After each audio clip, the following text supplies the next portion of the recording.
The old woman had only picked a single red chili when a few drops of black liquid suddenly fell from the sky. She looked up curiously and realized it was raining black rain. The entire sky was covered in dark clouds. And it wasn't just here.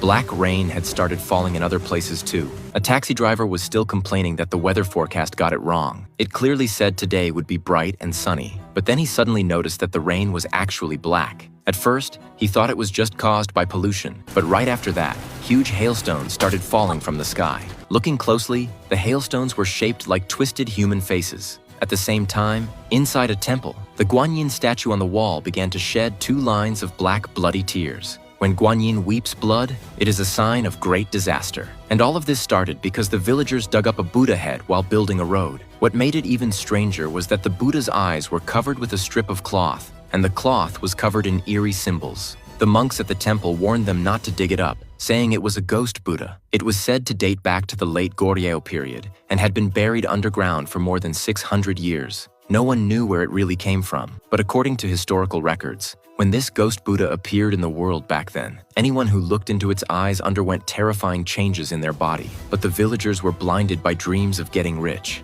They wanted to turn the statue into a tourist attraction and make a fortune from it. The village chief felt that the cloth covering the Buddha's eyes ruined its appearance, so he ordered the workers to remove it after digging it out. What he didn't know was that a massive disaster had already begun to unfold.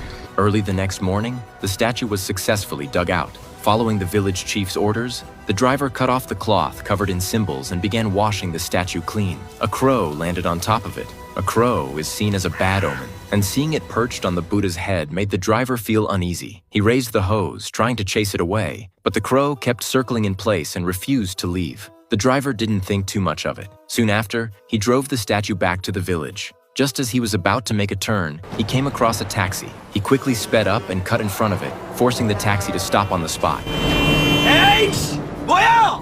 Right at that moment, a gust of wind blew the cloth covering the statue aside. The man's eyes happened to meet the Buddha's eyes, and his expression instantly turned strange. That night, the driver successfully delivered the statue to the village. He stopped by a tavern to rest, but the moment he sat down, he felt that something was wrong with his eyes.